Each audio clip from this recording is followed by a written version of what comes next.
I thought I'd like to show you what's in my garden at this time of the year. It's actually the beginning of autumn, but there's so much to eat, it's wonderful. These are snow peas here, and they're a really good thing to plant in the spring and the autumn. They're never going to do well in the summer, it's just too hot for them. I've got lemongrass here, which makes a great seasoning. It's a bit scraggly, but it's a fabulous flavour booster.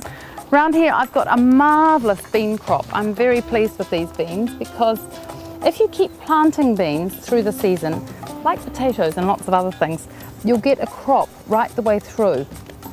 And beans are one of those vegetables that if you pick them, you almost want to come through every day, keep picking them, and they'll keep flowering because they're trying to set their seeds. So the more you pick them, the more they get frustrated. Now the broccoli's not ready yet. It is just starting to head up inside these plants here. These are all broccoli. Broccoli's a crop that I like to plant all year round, and I've always got a succession of it coming on because it's so good to have and to eat all the time. It's incredibly good for you, probably one of the best vegetables that you can eat. This is basil, which is actually starting to go to seed. It's a really good time of the year before it goes, and if you don't want it to go to seed, pick the tops out. It again will carry on producing if you don't let it go to seed. Once it goes to seed, it's all over.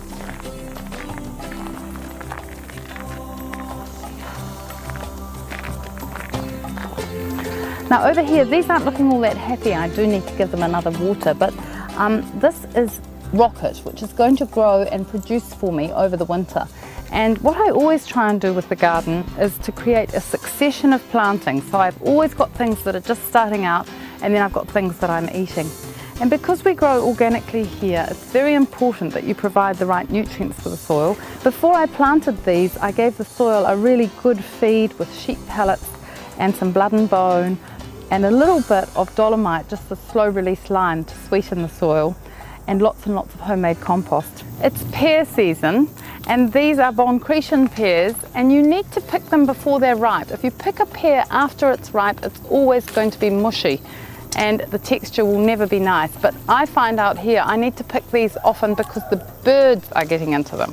And I've got fabulous tomatoes this year, and just pick them. You can actually pick them when they're still slightly green and they will flavour up.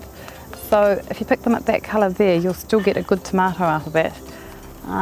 And at the end of the season, when I'm getting a frost, or if I think I'm going to get a frost, I always pick them then. And often what I'll do, I'll pull the whole vine out and hang it upside down in the garage, and the fruit will ripen on there. If you leave the roots on and hang it upside down, the fruit carries on ripening for months. I've got these little spinach plants here that I'm planting, and the trick when you're planting anything is not to plant it too deep, so you don't go past the point where the soil and the root actually meet. You want to make sure that you get all the air out from around the roots, because if you leave the air in there, the plants will die. So just put the seedling into a little hole. You can wear gloves if you like, and then press the soil around and try and keep the same level that the plant is planted at. And I tend to plant things quite close together because that's the way that I keep the weeds down. It's my philosophy about planting, is the more you can plant, the less room there is for the weeds.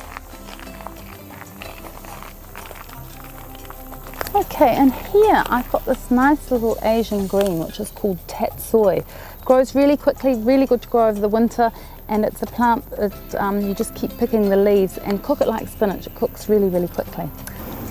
I use lots of spring onions in my cooking, and I like having them coming through all the time. So just keep planting them. They're something you can plant all year round, and you'll find them very useful, raw and cooked. And here I've got silver beet, which is fabulous. Oh, I love this. It's called candy floss, and it's such a fantastic plant. And it's one of those things that I always find interesting. Every culture has its own way of cooking this, and one day I'm going to show you lots of different ways to use it, because you can make pies out of it, soups out of it, use it as a filling for all sorts of things, and it's another one of those really nutritious vegetables that goes all year round, and it's very good for keeping the sun off my face.